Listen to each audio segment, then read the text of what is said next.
प्रमुख ऋषी आणि त्यांची गोत्रे. ऋषींचे नाव गोत्र विशेषतः. कश्यप ऋषी कश्यप गोत्र सृष्टीचे पालन करते. जीवन सृष्टी व औषध विद्येचे अधिष्ठाता आहेत.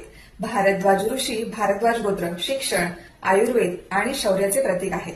वशिष्ठ ऋषी वशिष्ठ गोत्र ब्रह्मज्ञान, योग आणि धर्मनिष्ठेचे प्रतिपादक आहेत. ऋषी गौतम गोत्र नीतिशास्त्र आणि न्याय परंपरेचे प्रवर्तक आहेत. अत्रि ऋषी अत्रि गोत्र तपश्चर्य आणि ध्यान योगाचे उपदेशक आहेत. जमदग्नी ऋषी जमदग्नी गोत्र क्षमाशीलता आणि धर्म संरक्षणाचे प्रतीक आहेत. विश्वामित्र ऋषी विश्वामित्र गोत्र गायत्री मंत्राचे प्रवर्तक ब्रह्मर्षी स्वरूप. याशिवाय पराशर, भृगु, अंगीसर, गर्ग, शांडिल्य, धनंजय अशा अनेक उपगोत्रांची ही परंपरा आहे. प्रत्येक गोत्र हे एका ऋषीच्या ज्ञानदीपातून पेटलेलं वैदिक तेज आहे.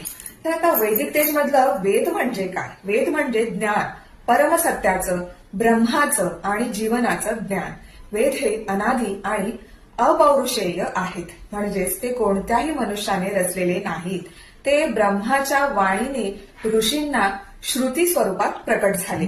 वेद हे धर्म, विज्ञान, औषध, संगीत, योग आणि तत्वज्ञान याचा मूलभूत शास्त्र आहेत. तर हे 4 वेद कोणते? ऋग्वेद, यजुर्वेद, सामवेद आणि अथर्ववेद. त्यातला अथर्ववेद हा वैदिक जीवनाचा संतुलनधर्मी आधार आहे. तो शरीर, मन आणि आत्मा या तिन्हीचं स्वास्थ्य टिकवणारा वेद आहे. गोत्र आपली मूळ ओळख आहे आणि वेद हे आपल्या अस्तित्वाचा श्वास आहेत. ऋषींच्या ज्ञानातून, वेदांच्या तेजातून आणि मठसंस्थानांच्या परंपरेतूनच आपली संस्कृती आजही उजळते आहे. ओम कश्यपाय नमः. श्री मुनीश्वरी माताय नमः. श्री गुरवे नमः. ओम नमः शिवाय.